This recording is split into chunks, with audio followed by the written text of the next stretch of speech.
ఆంధ్రప్రదేశ్ ప్రభుత్వం తల్లికి వందనం పథకం కింద తల్లుల ఖాతాల్లో డబ్బులు జమ చేస్తోంది. ఒక్కో విద్యార్థికి 13,000 చొప్పున జమ అవుతున్నాయి. డబ్బులు జమ అయ్యాయో లేదో తెలుసుకోవడానికి వెబ్సైటు, వాట్సాప్ సదుపాయం కూడా ఉంది. దీంతో నగరవాసులు హర్షం వ్యక్తం చేస్తున్నారు. ఈ సందర్భంగా నెల్లూరు సిటీ 47వ డివిజన్ కోరడవీధి ఏరియాలో కార్పొరేటర్ పోట్లూరి రామకృష్ణ పర్యటించారు. ఆయన స్థానిక ప్రజలకు, వ్యాపారస్తులను పలకరిస్తూ ప్రతి ఇంటికి వెళ్లి తల్లికి వందనం డబ్బులు జమ అయ్యాయో లేదా అని అడిగి తెలుసుకున్నారు. స్వయంగా వెబ్సైట్లో చెక్ చేసి తల్లులకు వివరించారు. 998 మందికి 47వ డివిజన్ రికార్డు స్థాయిలో అమౌంట్ జమ అయిందని కార్పొరేటర్ రామకృష్ణ తెలిపారు. తల్లికి వందనం డబ్బులు రాని వారు సచివాలయానికి వెళ్లి దరఖాస్తు చేసుకోవాలని సూచించారు. తల్లులు చాలా ఆనందపడుతూ ముఖ్యమంత్రి చంద్రబాబు నాయుడు, లోకేష్, నారాయణకు కృతజ్ఞతలు తెలిపారు.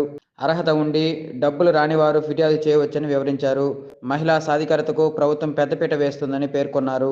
అలాగే ఆ ఏరియాలో శానిటేషన్, డ్రైన్స్ స్వైపింగ్ను ఆయన పరిశీలించారు.